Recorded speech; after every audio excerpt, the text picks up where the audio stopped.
Hello, my name is Bishop Anthony O'Connell of the Diocese of Knoxville, and I'm happy to speak to you today on my own behalf and also on behalf of my brothers, Bishop Ed Kimmick of Nashville and Bishop Terry Stibe of Memphis. We want to use this means of a pastoral video to reach you on a very important issue. The bishops of Tennessee, when they have chosen to speak with one voice in a pastoral fashion, have not chosen easy topics. A previous one that comes to mind, for instance, was having to do with the death penalty and why the death penalty ought to be abolished. But at this time, Bishop Kimmick, Bishop Stibe, and I take on a topic which is perhaps even tougher than that, because it affects all of us, and that is the issue of tax reform. In trying to reach you in this way through the pastoral video, we want to be more personal, and we want to use a means, frankly, that is less likely to collect dust than the printed word tends to do.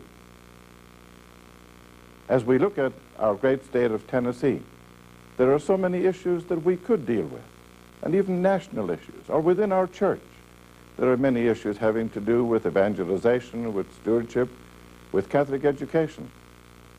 And yet we feel that we can't dodge this issue any longer. It is, after all, a matter of stewardship. The fact that God gives us gifts and expects us to give back of those gifts to Him and to use those gifts for the benefit of one another. And as Jesus Himself says, to whom much is given, much is expected.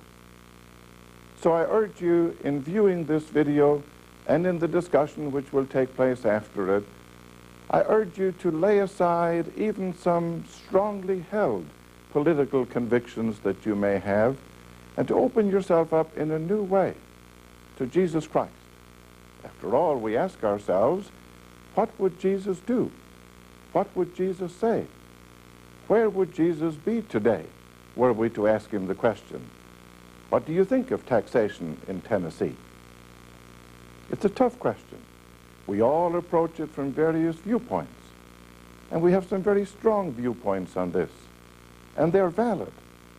But I urge you now to watch with us as we try to unfold some of our teaching and try to apply it to our lives as citizens of Tennessee. The Catholic Church in Tennessee believes it is time for tax reform, for fundamental changes in the way our greater community cares for itself through our common government. As a state government, Tennessee has one of the most regressive tax systems in the United States. More from those who can least afford to pay, and it requires less of those who have the economic means. We ask you now to consider three fundamental current tax structures: sales tax, 2, overall sales tax, and 3, implement a progress in Tennessee. These recommendations are designed simply to restructure our tax system, not to increase the overall tax burden. Bishop Stibe will now discuss our first recommendation. The first and foremost injustice of our state's tax system is the tax on food. Nothing is more basic than food, vital to life itself. Tennessee taxes basic and necessary food purchases, and our state is only one of 19 in this nation which does so. The sales tax on food hurts the buyer, and it hurts the seller. When they can, Tennesseans buy their food outside our state. Kentucky doesn't tax food, and the taxes on other states bordering us are usually lower than Tennessee's taxes. Many families, especially poor ones, spend 1/3 or more of their earnings on food. For these and all families, exempting food from the sales tax would create enough savings in 1 year to buy 1 month's worth of groceries. Removing the tax on food would eliminate one of the root causes of hunger in our state. I believe it is wrong to have to pay a state sales tax on food, as if food were a matter of choice rather than a basic necessity. That belief is shared by Tennessee Catholics in all walks of life.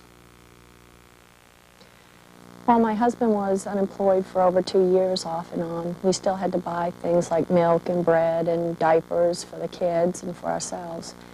And during that time, tax had been eliminated, we could have spent that money on more food or on other things that we didn't have the money for during that really difficult time. Tennessee is a poor state. It has a higher percentage of underprivileged children than most other states. 1 in 4 of Tennessee's children live in poverty. That's approximately 250,000 children. It's morally unacceptable for us to have to pay the state for the privilege of feeding our families. Removing the sales tax on food would eliminate one of the root causes of hunger in Tennessee.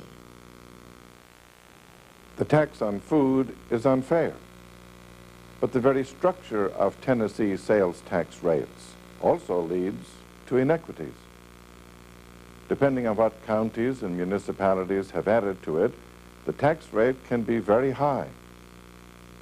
Bishop Kimmick of Nashville has thoughts on that topic. The plain fact is that Tennessee's sales tax rate is higher than any of our neighboring states other than Alabama. This tax is lower in Arkansas, Kentucky, North Carolina, Virginia, and Georgia. These states get by with a lower sales tax, and they have merchants and other citizens who prosper as a result.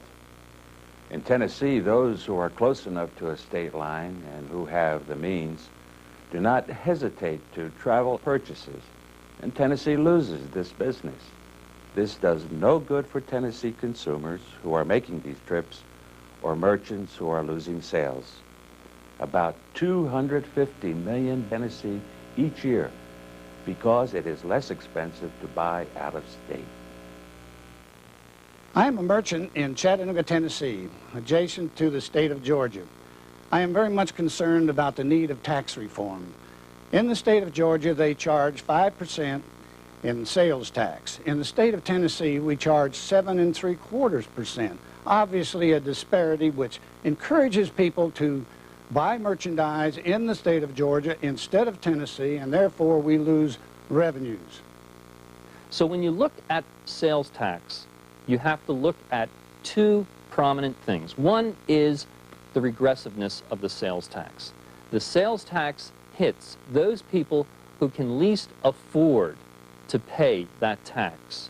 I've seen numbers that the poor have to pay something like 15% of their income in terms of their sales tax, whereas the more wealthy, more affluent people pay only about 3.5% of their income. The second thing about a sales tax is that it's really a very unstable way of raising revenue. In good times, the state gets a lot of money. But what happens with a recession? With a recession, you begin cutting back essential services. In the church, we often discuss stewardship, and our NCCB has just issued a marvelous statement on that topic. And we believe in sharing God's blessings in a way that is proportionate to what we earn and receive. In the church, people who are blessed with the skill, talent, or circumstances and have more are asked to give more of their treasure. Here once again is Bishop Kimmick to discuss the proposed state income tax. Although church and state are separated, the principle of stewardship can and should be the same. Those in our society who have the ability to pay more should do so. The sales tax is often referred to as regressive, and it is. It takes a larger portion of the incomes of poor and middle income people. The income tax is often called progressive, and there is justification for that term. The income tax is a fairer way to tax people because it is based to a large extent on ability to pay. An income tax evens things out. A citizen pays a percentage of his or her income, and a low or a middle income taxpayer does not pay a higher percentage of his or her wages than a high income taxpayer. The tax reforms being proposed for Tennessee, the tax reform proposals being supported by the church, are what is called revenue neutral. Reform is designed to restructure, not to increase the tax burden. With tax reforms being proposed for Tennessee, it has been shown that nearly 60% of our people would pay less tax.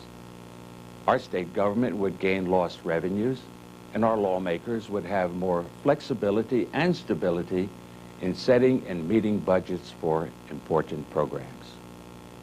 Sales tax revenue rises and falls sharply with changes in the economic situation.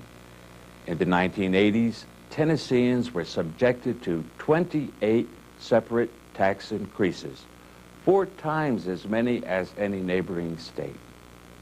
Here are some policymakers and citizens with thoughts about the income tax.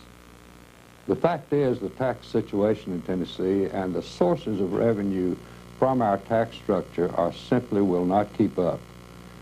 I served under Governor Frank Clement. He raised the sales tax, sales tax. Governor Ray Blanton raised the sales tax. Governor Lamar Alexander raised the sales tax. And the most conservative man I know in Tennessee is Ned Ray McWhirter, but he also had to raise the sales tax. So I would predict that the next governor will have to raise the sales tax, and then the next governor after him, unless some revamping of our tax structure is accomplished in the next few years. At the present time, if a person works in the state of Georgia, he must pay an income tax in the state of Georgia, even though he's from Tennessee.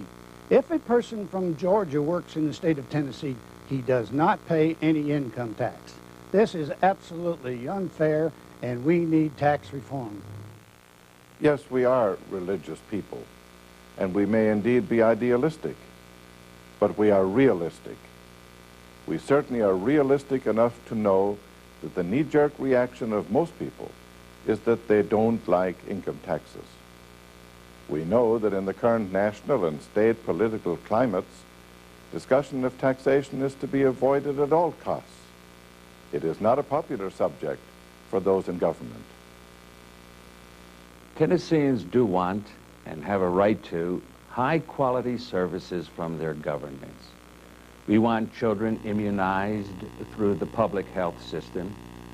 We want the protection of professional police and fire services.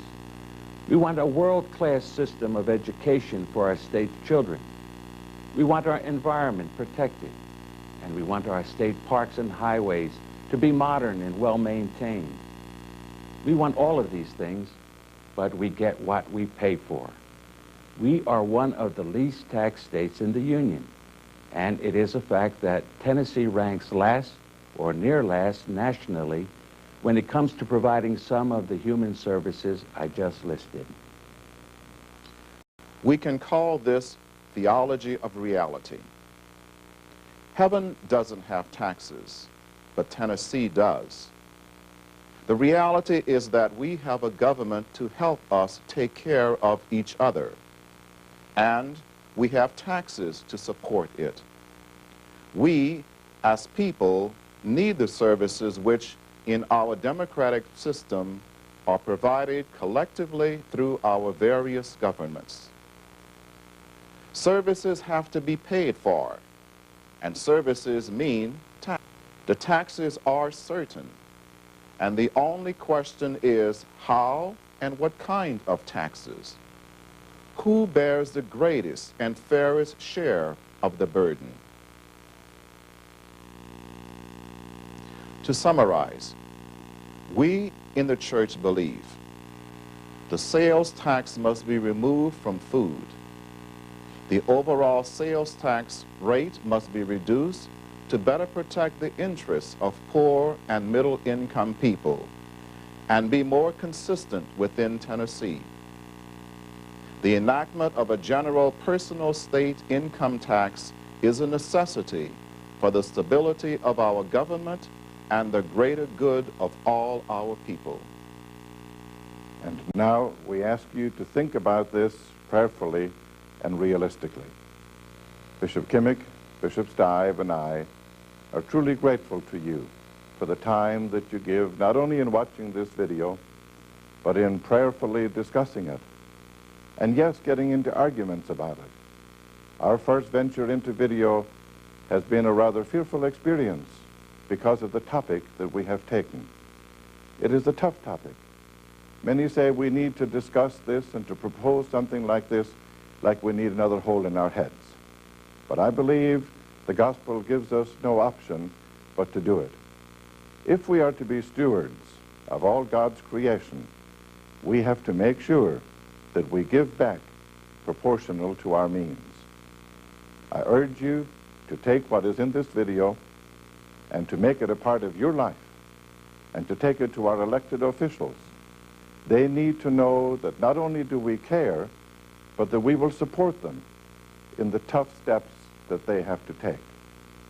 May God direct them, you, and us. May God bless you.